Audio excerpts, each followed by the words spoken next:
Apa sih yang diharamkan, dilarang untuk disentuh ketika kita tidak punya uduk? Semuanya haram. Dari jilidnya, isi di dalam jilidnya, semuanya haram disentuh. Baik menyentuh dengan telapak tangan yang zahir ataupun yang batin. Yang batin ini, ya, nyentuh dengan batin telapak tangan haram. Ini mushaf ini ya, sentuh begini haram. Dengan zahirnya gimana kalau dibalik telapak tangannya? Haram apa enggak? Haram apa enggak? Haram. Beda dengan yang membatalkan wudu kemarin yang kita bahas ya. Termasuk yang membatalkan wudu itu menyentuh kemaluan. Menyentuh apa? Kemaluan. Masing-masing punya kemaluan kan?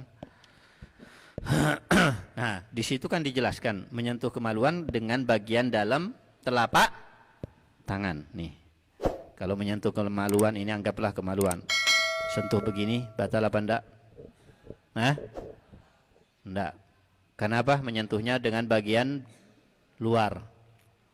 Ya, kalau begini batal. Begini, batal enggak? Tidak. Dan kita sudah bahas itu ya, yang batal yang seperti ini ya. Nah, menyentuh dengan bagian yang tertutup ketika diletakkan telapak tangan di telapak tangan yang lain, yang tertutup. Nah, menyentuh bagian dengan bagian tersebut. Nah, bagian ini. Jadi ini tidak tertutup ketika diletakkan. Sisi samping kanan kiri tidak tertutup ketika diletakkan seperti ini, berarti menyentuh kemaluan dengan bagian tersebut tidak batal seperti ini. Nah, seperti ini. Ini kemaluan. Ya, nyentuh seperti ini tidak batal. Begini tidak batal ya. Sudah jelas? Ya, menyentuh begini batal enggak? Ini kawan, menyentuh begini batal enggak? Ini batal enggak? Batal enggak? Tertutup enggak? Bagian ini.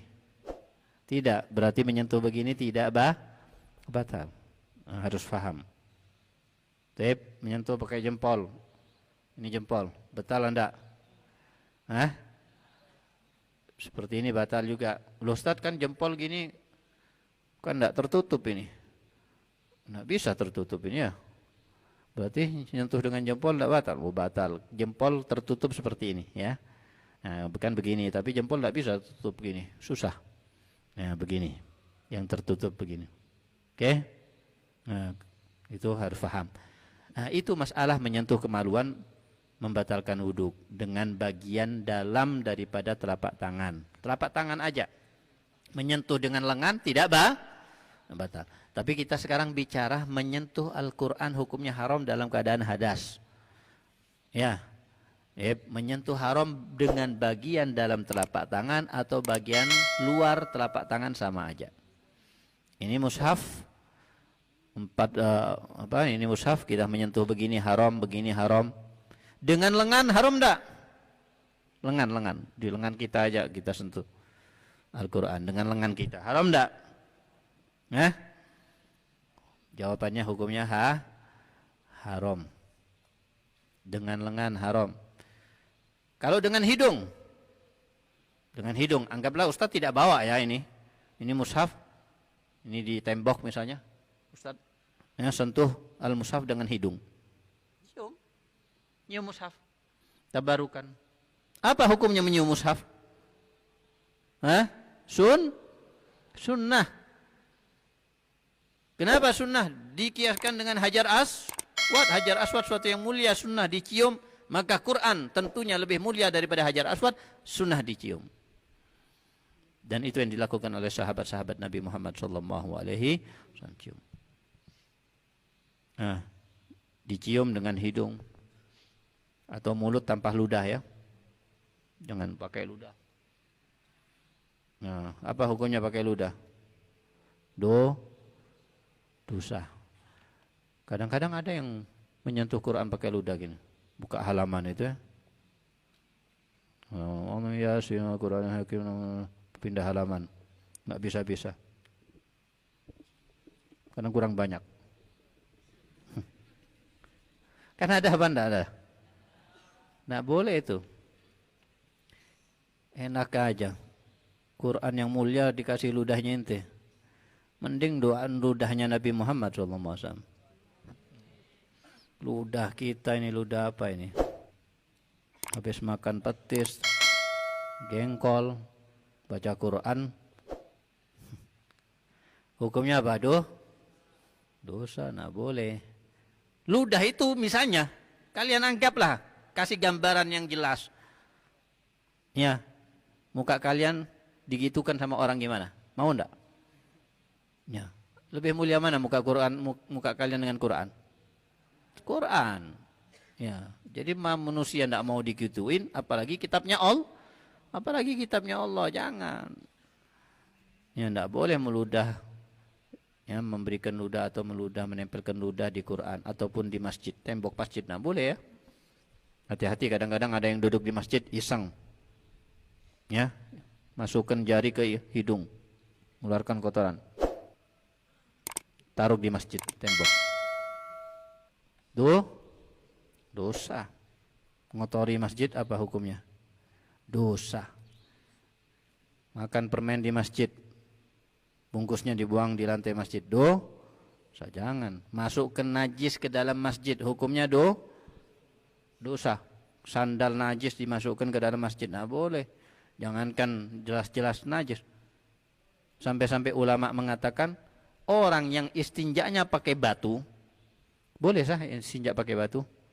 Boleh kalau syarat-syaratnya semuanya ada, ya kan? Tapi bukan berarti kemaluannya hukumnya suci. Tetap dihukumi kemaluannya, hukumnya apa? Najis. Dan yang istinja pakai batu atau semisalnya, mau tisu, mau kerdus, mau apapun, karena masih dihukumi najis kemaluannya, maka dia tidak boleh masuk masjid. Kecuali kalau sholat, karena dia ma'fu dia. Tapi kalau tidak sholat, tidak boleh masuk masjid. Kalau mau masuk masjid, mau sholat, habis itu langsung keluar. Kalau tidak mau sholat, masuk masjid, duduk majelis, dia istinja pakai batu. Apalagi tidak istinja, kadang-kadang mana tidak istinja. Ada yang tidak istinja habis kencing. Kadang-kadang ya, tinggal buka celana, setting buka, tutup, masuk masjid. Hukumnya apa? Haram. Nah, perlu diingatkan itu. Harus suci dulu badannya, tidak boleh najis ketika mau masuk masjid. Tidak boleh bawa najis. Ada tisu, habis digunakan membersihkan darah hukumnya apa? Najis. Tisu dibawa di kantong, masuk masjid. Hukumnya apa? Haram. Kenapa? Membawa najis ke dalam masjid. Nah, perlu diingatkan. Tidak boleh hukumnya membawa sesuatu yang najis ke dalam masjid tanpa ada darurat. Jadi, nah itu yang kita katakan tadi ya. Bahwasanya ya, kita katakan tadi hukumnya menyentuh Al-Quran dengan bagian apapun dari badan kita. Bagian apapun. Mau menyentuh Quran pakai tangan, telapak tangan, mau pakai hidung, mau pakai telinga begini, ya tetap hukumnya apa? Haram. Ustadz, ana tidak punya uduk. Ini kan mushaf. Ana pakai tisu, nyentuh pakai tisu, tidak pakai bersentuhan langsung. Boleh apa tidak boleh? Pakai tisu nyentuh Al-Quran. Boleh atau tidak boleh? Haram apa enggak? Hukumnya Hukumnya? Kok ragu? Hukumnya enggak boleh. Ya. Walaupun pakai hail, penghalang, mau tisu, mau kain, mau rida, selendang, kertas, enggak boleh. Tetap hukumnya haram. Ya, jangan disamakan dengan masalah bersentuhan dengan wanita yang bukan mahramnya, yang itu membatalkan wuduk, dengan catatan kalau tanpa penghalang. Betul enggak?